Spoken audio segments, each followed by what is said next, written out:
بەڵێ بەڕێزان مەبەستمە گفتوگۆی زیاتر بکەم میوانێکی دیکەم هەیە بەڕێز هیوا گەیلانی ئەندامی کۆمیتەی ناوەندی پارتی دیموکراتی کوردستان ڕاستەوخۆ لە ستۆدیۆ لەگەڵما کاکیوا زۆر بەخێربێت. ئێوە وەکو پارتی دیموکراتی کوردستان ئەوەی کە ئێستا لە بەغدا دەگوزارێ چ مەترسیەک دەبینن لەسەر قوارەی هەرێمی کوردستان؟ وڵا بۆ ئێمە زیینی گەرانی فنور خانم لە کاتێکدا بابەتی بودجە لە پەرلەمانی عێراق گفتوگۆ لەسەر دەکرێت هێزێکی سیاسی کوردستانی بێت خەڵکی کوردستان و لایەنە سیاسیەکانی کوردستان مەزغوڵکە بابەتێکەوە کە ئەسڵان کێشە نیە ئەنگرفت نییە لە جیاتەوەی هەمومان کۆک بین لەسەر ئەوەی کە زۆرترین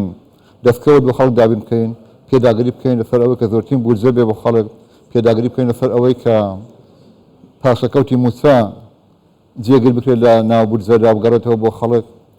بین باسی بابەتێ بکەین کە تەنها بۆ چاواشەکردنی خەڵکە کە گوایە مافی پارێزگایەک لەلایەن حکوومەتی هەرێمەوە پشتگوێ دەخرێیان پێشێل دەخرێت لە کاتێکدا ئەو لایەنە سیاسی کە باسی ئەوە دەکات جێگەری سەرۆکی حکوومەت لە خۆیانە بۆیە ئێمە پێمان وایە ئەو بابەتە بۆ لێدانە لە پێگەی سیاسی و یاسایی هەرێمی کوردستان و نابێت قابلی قبوڵ بێت. باشە کاکیوە بۆچی لایەنێکی وەکو یەکێتی نیشتیمانی کوردستان ینی ئەمڕۆ زۆربەی فراکسیۆنە کوردستانیەکانی دیکە لە پشتی ئەم بڕگەیە ئەم مادەیە وەستانەوە وتیان ئێمە نامانەوە هیچ مەترسیەک لەسەر قوارەی هەرێمی کوردستان دروست بێ بەڵام بۆچی لایەنێک بە دیاریکراوی دەیەوێت کە پارێزگایەک لە نێو هەرێمی کوردستان وەکو پارێزگایەکی دیکە لە عێراق مامەڵەی لەگەڵ بکرێت؟ ئەوە ئەگەر خوێندنەوەکەی وا بۆ بکەین کە ئەوان دەیانەوێت ناکۆشەکان یان بلانەکانی کوردستان بگوازنەوە بە بەغدا بیانەوێت نانەوێت لێدانە لە پێگەی هەرێمی کوردستان و جێبەجێکردنی ئەجێدای خەڵکی ترە بەداخەوە هەرمە بەستێکیان هەبێ ئەوان دوازار بەزەرەی خەڵکی کوردستان و پێگەی هەرێمی کوردستان تەواو لێبیان بابەتە. ئێوە پێتان وایە ئەگەر بۆ نمونە پارێزگایەکی وەکو سلێمانی بەجیا بەشە بودجەی خۆی بۆ بنێردرێت لەلایەن حکوومەتی عێراقەوەی دیکێشەکانی ئەو پارێزگایە و ناکۆکیەکانی ئەو لایەنە لەگەڵ هەولێر و لەگەڵ حکوومەتی هەرێمی کوردستان چارەسەر دەبێت؟ نا سوکان پێمان وایە ئێمە خۆمان بە خاوەنی سلێمانی و پارێزگاکانی تر دەزانین لە دیدی پارتی دموکراتی کوردستاندا جیاوازی نە لە نێوان دەهۆک و سلێمانی و هەولێر و پارێزگاکانی تر هەڕەبجە و شوێنەکانی تریش و ئەسڵان گرفتی خەڵکی کوردستان ئەوە نییە کە حکوومەتی هەرێمی کوردستان غەدر لە پارێزگا بکات گرفتی ئێمە ئەوەیە کە بەغدا یان حکوومەتی فیدراڵی تەواوی مافەکانی ئێمە دەستە بەرناکات ئێمە دەبێت هەمومان کۆک بین و شەڕ لەسەر ئەوە بکەین زۆرترین ماف و دەستکەوت بۆ خەڵکی کوردستان دابین بکەین بەگشتی نەک پارێزگایەک زیاد بکەینەوە لە کوردستاندا چکە دوازار ئەو لێدانە لە پێگەی هەرێمی کوردستان و دژی دەستوری کوردستانیشە دژی دەستوری بەغداشە. بەڵێ باشە کاکیوە ئەمە ویستی خەڵکی هەرێمی کوردستانە کە بەجیا مامەڵە لەگەڵ پارێزگاکانی هەرێمی کوردستان بکرێت لەلایەن حکوومەتی عێراقەوە نەک وەک هەرێمێکی سربەخۆ لە نێو حکوومەتی عێراقی فیدراڵ یاخود ئەگەر ئەمە سەر بگرێت چ مەترسیەک ڕوبەڕووی هەرێمی کوردستان دەبێتەوە؟ بە هیچ زۆرێک ئەوە خواستی ویستی خەڵکی کوردستان نییە سەدەیەک زیاترە خەڵکی کوردستان خوێن دەدا خەبات دەکات قوربانی دەدات لە پێناوی ئەو وەزمونێکی ئێستا ئەمڕۆ هەیە وەگە دەستبینین تەنانەت ئەو لایەنەیەکە کە ناکۆکشن پێکەوە هەر پارتی نییە بە تەنیا کە پێداگری لەسەر ئەوە دەکات کە دەبێ وەکو قوارەیەک مامەڵە لەگەڵ هەرێمی کوردستان بکرێت برادرانی یەکگرتو و کۆماڵنەوەی نوێ هەمومان کۆکین تەنها برادرانی یەکێتی نیشتیمانی کوردستان کەوتن ئەو سەنگەرەوە کە هەم پێچەوانەی دەستورە هەم دژایەتیکردنی قوارەی هەرێمی کوردستانە. باشە کاکیوە هیچ حیزبێک و لایەنێکی سیاسی لە هەرێمی کوردستان ینی قازانج لەمە دەکات ئەو پرسیارم لە دکتۆر سەرداریش کردانی ئایا بەرژەوەندی یەکێتی نیشتیمانی کوردستان لەوەدایە کە بە تایبەت پارێزگای سلێمانی لە بەغزاوە مامەڵێکی تایبەتی لەگەڵ بکرێت؟ پێمان وانیە هەرگیز پێمان وانێ هیچ دانێکی سیاسی قازانجەوە بکات و هیچ پارێزگای قازانجەوە بکات چونکە دوازار لاوازبوونی پێگەی هەرێمی کوردستان بە زیانی هەمومان تەواو دەبێت. زۆر باشە ئێوە وەکو پارتی دیموکراتی کوردستان هەنگاوەکانتان چییە بێ ڕێکارەکانتان چییە بێ بۆ ئەوەی قوارەی هەرێمی کوردستان وەگەوەی کە هەیە بپارێزرێت و بەهێزتریش بکرێت؟ یەک ئێمە بە هیچ زۆرێک لەگەڵ ئەوە دانین کە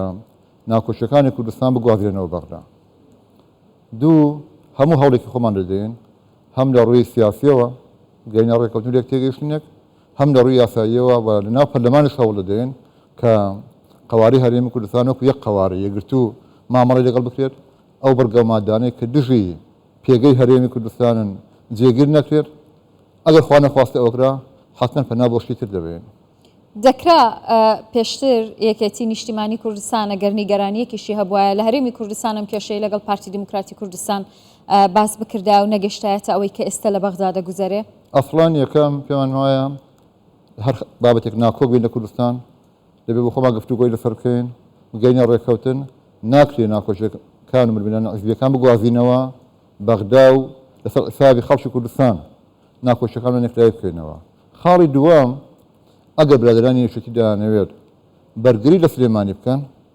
نابێت بەرگری لێ بکەن. ئەگەر بابەتەکە ئەوە بێت دەبێت بێن لە ناو کۆبوونەوەکانی ئەنجومەنی وەزیرانی کوردستان ناو پەرلەمانی کوردستان بەرگری لە مافی خەڵکی سلێمانی بکەن. بەڵێ باشە کاکیوە یەک پرسیاری دیکانی چۆن دەکرێت بۆ نمونە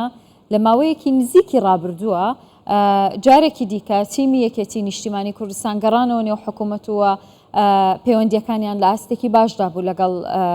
سەرۆکوەزیرانی هەرێمی کوردستان لە حکوومەتی هەرێمی کوردستان.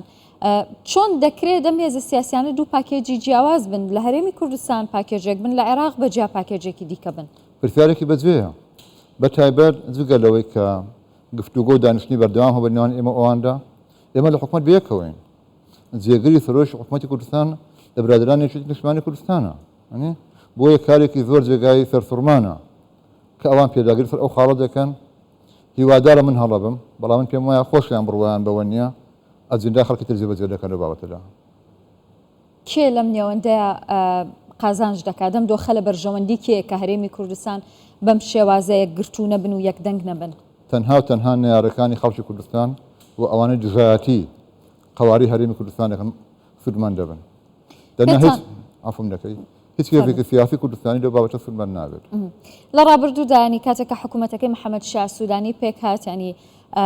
بەڕێکەوتن پێک هات و لایەنی کوردلایەنێکی بەشدار و کاریگەر بوو لە پێکهێنانی کابینەکەی محەممەد شا سوودانی. پێتان وایە ئێستا لایەنەکانی شیعا و لایەنەکانی سوننا خۆشحاڵ بن بۆ دۆخەی کە لە نێو فراکسیۆنە کوردستانیەکان دەیبینن؟ حتمما